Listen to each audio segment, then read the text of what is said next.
tungkol sa halimbawa number 1, kumusta na itong free public Wi-Fi natin? How secure are these public Wi-Fi? Kasi marami kami natatanggap ng mga reklamo na na-hack yung pagpupunta sila sa site ng isang free public Wi-Fi. It's not really that secure at na-hack yung kanilang accounts. So, ba't nangyari yan and what do we do to protect that at hindi mangyari yan ulit? At isa pang issue ay kapag pupunta ka sa mall at mag-access ka ng free Wi-Fi nila, magugulat ka na lang, meron nang pumapasok sa account mo. Ba't nangyayari yun? So, wala bang proteksyon ang mga publiko? Kapag halimbawa pumunta sila sa mall, let's say, pumunta sa SM or Ayala Mall, mag-access sila ng free Wi-Fi doon o sa restaurant for that matter. Magugulat na lang sila later on na na-hack na lahat ng mga information nila, pumapasok mismo itong mga hacker. So, meaning it's not really that safe. Kung hindi safe sa mga private free Wi-Fi, paano pa kaya sa public? And I have a video to show. Comsec?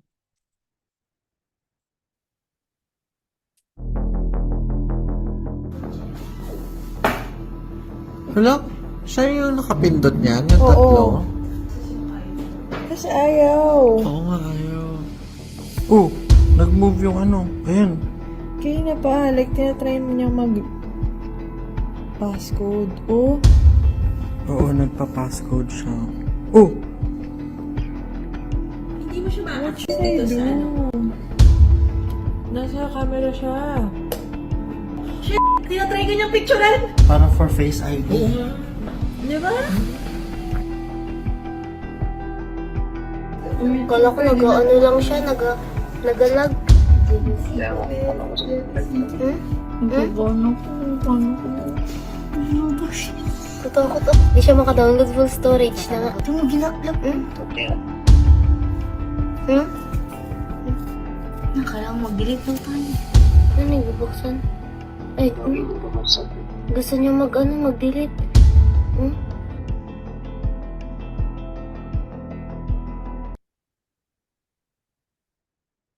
Nangyari yan matapos sila mag-access ng free Wi-Fi sa certain private establishments. Nakakagulat at nakakatakot, nakokontrol agad ng hacker yung kanilang cellphones. They don't have any control anymore whatsoever with their cell phones, as you can see doon sa video. Bakit nangyari yun? At paano ba nangyari yun? At ano ba ang plano natin para ma-stop yan? Or at least ma-minimize for the meantime. Ito yung statement ng isang na-hack. And I would read it in total. My phone was hacked earlier today. I don't know how it was hacked, but theory of many is that being connected to public Wi-Fi is the reason. So, siya ay sa public Wi-Fi pumunta. So, never na daw mag-connect sa public Wi-Fi. As far as I remember, I was automatically connected to a mall's Wi-Fi. Watch the video to see how the hacker was trying to access my phone. I didn't touch screen access. The hacker had remote access to my phone. Yan ang nakakatakot. Remote yung pagka-access ng hacker. At wala na siyang control sa kanyang cellphone. Useless na siya. Yung hacker na ang may full control. Wow. The hacker even tried to access my camera. Dobleng nakakatakot na yun. Finally, I was able to access the touchscreen after many attempts and was able to turn off my phones. In fact, meron ako narinig na kahit na i-turn off mo yung phone mo, kayang buksan ng hacker. Yung phone mo, kayang pakinggan yung mga conversation ninyo. Mamaya, DICT, mahaba-habang pag-uusapan natin dito yung mga taga-DICT. Meron bang taga-DICT dito?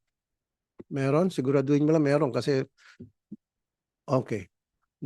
Otherwise, namumura ng DICT sa akin. The last time, ini-stop yung hearing ko. So you're here? At ano ka? Planning? What do you do as planning officer? Can you answer some questions? Baka naman sasabihin mo, wala po akong alam dyan, bago lang ako. And I don't want to hear that kind of reason from you. Otherwise, I'm gonna let you out of this session, this room. So make sure na masasagot mo yung mga katanungan ko kasi every time, pag tinatanong ko kayo dyan sa DICT, palaging bago ka lang, ipapasa mo sa isang tao na wala rito, wala kang record, at babalikan mo kami. So walang ganong klaseng kasagutan. Ikaw yung tamang taong pinadala rito. Am I right? Thank you. Then when I turn on my phone again, na-change niya ang Face ID ko. Sana magan. Grabe na to. Kaya mo sagutin yun, ha? Ngayon pa lang, magtatatawag ka na sa mga alipores mo dun sa DICT. So I disabled that na lang and then change all my passwords. And good thing, my bank accounts were not compromised. Tatanong ko sa iyan. Alam mo ito nangyaring ito? Monitor nyo? Sa'yo pa lang muna. Hirap ka lang sumagot. Yung regarding yan, Hindi, sir. pero alam mo na may nangyaring ganito. No. I don't want to hear that's bullshit. No, don't give me that reason possible. Dapat alam mo na ito. Kasi rampant na to eh. Dapat alam niyo na ito sa DICT. Yes or no? Kung hindi mo alam, then get out of this room and then COMSEC, tawagin mo yung nakakaalam. Kasi useless ka rito kung hindi mo sasagot mga tanong ko kasi palaging ganito na lang eh. Hindi ko alam, bago ako at tatawag ako ng tao. So ba't kayo magpapadala sa DICT ng mga taong hindi alam? Seryoso itong problema to. This is a very serious issue. At ipapadala dito, walang alam. So alam mo nangyari ito, hindi. Dahil kapag hindi mo alam, then out. Because I don't need you then. Aware ka na merong ganitong nangyari. Matagal na to, rampant na ito eh. So kung alam na ng marami at hindi niyo pa alam dyan sa DICT, then inutil kayo sa DICT. Alam niyo na ito. Do you know, huwag na muna yung makasama mo, ikaw mismo, na meron ng ganitong klase mga issue, ganitong pangyayari. Alam mo, then stay. Thank you.